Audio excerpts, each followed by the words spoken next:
you know, and, you know, people love his clothes, you know, and we're going to talk to this guy right now. And he, of course, he has one of the biggest shows on MTV, Fantasy Factory. Where you at, Rob?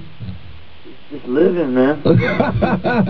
what are you smoking something right now? Because we rolling up something. Let me just tell you this, man. Like, for my cousin coming on and talking about smoking weed, my mom found out about it. Oh, get out of here.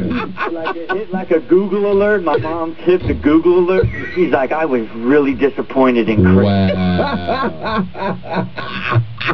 You really got in trouble, son?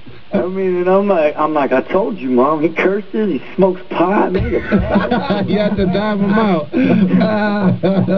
What's up with drama, man? I know he's doing all the production situations.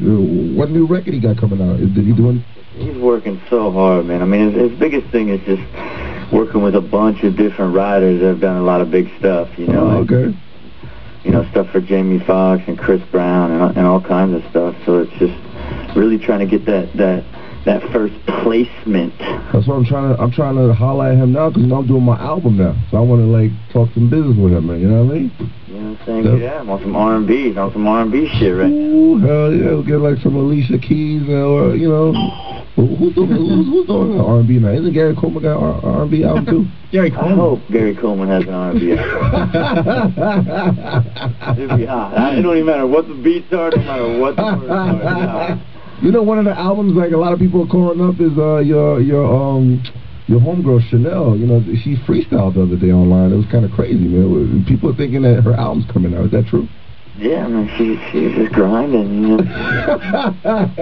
Looking for that big bread. I mean, we got a lot of hungry musicians, man. A lot of hungry artists down at the Fantasy Factory trying to find that big break. Wow. You want to shout out, you know, all the losers out there that's under a rock? You know, your show times real quick? We're off right now, but when it's on Thursday night at 9, that was the last season. Now we're in reruns. We don't start shooting for another couple months. So. Wow. Serious? You don't start till what, January? Yeah, we start in January and get back at it. Damn, man, your show gets crazier and crazier. Like, I mean, what more are you gonna add to the nightmare? Like the stunts and. I just get it never stops for me. You know what I mean? It's like the moment I stop, I think, all right, I got to start thinking about stuff, and it just starts coming at me. You know what I mean? Like my latest thing is getting pulled in on like one of those 40-foot waves in Hawaii. Like that's my new thing. Like.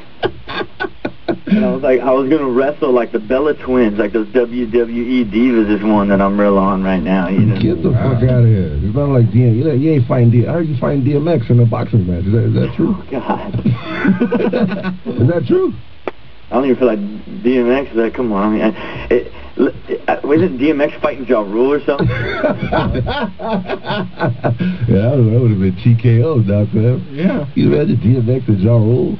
I'm going to tell you right now, there's nothing cool or good about celebrity boxing. I'm embarrassed. It's like, come on, man. You wouldn't really get involved? You wouldn't fight DMX? You know how much props you would get if you knock out DMX, Rob?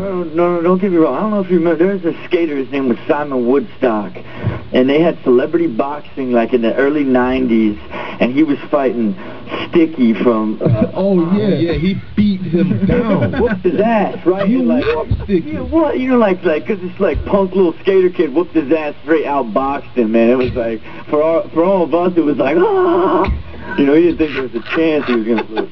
You know, white people were laughing at Sticky Fingers that day, right? Of course. I think he knocked out his career with that punch. Yeah, it was over after that. Because Sticky Fingers... You don't want that. He was a vampire on a TV show. Yeah, he was Blade. And yeah, that's right. Don't knock the hustle, man. You got to... You know, when you're beating up bootleggers, man, you gotta get somewhere. Rob, I'm not gonna see you become like Blade Psychic. Like, come on, Rob, you're doing too good right now. Got an empire over here. Another TV show. Yeah, and those T-shirts y'all put out, man. You don't play with that Young and Reckless shit, man. Well, I mean that's the birth of a young mogul, man. That's crazy, son. I got like 20 other companies. That's little dramas. Like, go get your money. You know what I'm saying? Like the power of this stuff, like. You know, he put a couple T-shirts on, get a big deal, and you're selling millions, you know? Jesus Christ, man. I got some whores. They want to get into that foam pit, man. How do we do that, man? Take a number, man. That thing's filled with hooker. Yo, call right now. All you whores in America and Canada and parts of Mexico, call right now. 1-888-45. We only have 12 lines. You whores. You want to get in the foam pit. Yeah, you want to get into the foam pit. You know, my man Rob Dyrdek is on the line right now. If you want to get, we're going to allow you to get on, but you got to suck me off first. You want to get sucked off first, dog? Definitely. Man. All right, so you want to get sucked off too? I mean, if it's out there, yeah. So, all right, so you got 3 suck-offs, man, and we'll get you in the foam pit. Call right now with 888-45, you fucking whores. I hope that works.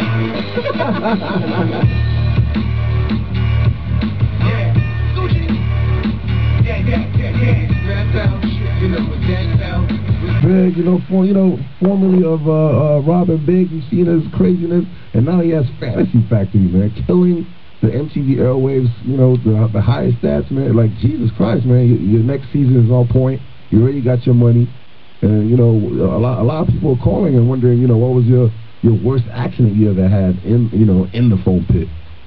I mean, I'm not, like, I did that little episode where I had, like, that weird 3-wheeled bicycle, and I tried to backflip it and blew out my rib heads and blew out the side of my back and my oblique, and, like, I seriously, from that, for 2 months, I couldn't skate, I couldn't do anything. I got so worked from that. Holy shit. Like, I mean, like, you get hurt like that on the set? You serious? You completely missed the foam pit? Like that little mini car, and I got hit by the big car, and that blew out the side of my neck. I'm a full-time trainer that lives in my house, and I've been in therapy once a week for the last 3 months trying to get my body right from how worked I got at the beginning of that season. Jesus Christ, man. How does it feel to be the coolest white guy in America, man? Yeah, man, you're like the coolest motherfucker. People see you, they be happy, right? Not saying? Yeah, he really does represent white people well. Yeah, man. Like the cool white dude. Yeah. Man. Yeah, man. He gives everybody hope. A little bit of flavor in there, you know. So. You're not into the Steve-O mode, with the drugs and the coke stuff. Like, you're not into that, man. Like I said, I'm building an empire over here. I get up at 6 in the morning, work till midnight every day, Damn. I ain't got no time to shoot heroin, snort some coke, off the car. You know what I'm saying? Your parties be crazy when you do your parties? Like, do you have people flying overhead? Right. I like to do it right. I like this. I like to. If I'm gonna do it, I like to do it right. I'm not Diddy. You ain't gonna find. Ain't everybody dressed in pink or white or whatever. Yeah, you gotta have those dudes helping you. You know what I mean? You have a real party, right? Can you explain a Rob Dyrdek party, like, for anybody that's trying to get in and they're outside looking like losers? Tell them what they missed. It's everything you would expect. It's very simple. What's the greatest way to party? It's bottles at a big table, a whole lot of bottles of good friends and good women. You know what I'm saying? It's as simple as that. I heard you only like what's it, Nicaraguan chicks? Is that true? That's right. What's wrong with you? What happened, yo? This is a thing on Twitter saying you like... There is no definition. I have no type other than hot. Okay. Across the board, across the nation, worldwide. We had like all these Nicaraguan girls calling up here. Mainly Nicaraguan. I was like, yo. Maybe I need to make a trip. Yeah. Maybe I need to head down to Nicaragua and see what's cracking for me. Speaking of hot chicks, speaking of hot chicks, a lot of people want to knock out the rumor that you don't mess with Chanel because she got like sexy photos online and she looks sexy, innocent. I don't. But she's like a little sister to you. She's definitely like a little sister to me, and even though she has put it out there on once a week probably. It's like she's such a little sister to me, and the reality of it is I'm just a man of principle, and inside my business world, I don't mess with anything inside my business world. See that Mad Dog? You can't be. Your Mad Dog is on a cream pie tour. Man, it's a successful tour, man. He's easing in all these girls, even the people that work with us. Like our intern is on pregnancy leave, right? Oh yeah. No, it's not my fault, man. You can't be doing that, dog. You can't be having me here every Saturday while you gone, man. Learn from Rob, man. You see, he has principle, respect, even though, where are you originally from, Rob? Ohio. Oh, wow. I thought like brothers and sisters fuck each other there. They don't? Well, at least not in my family. Yeah.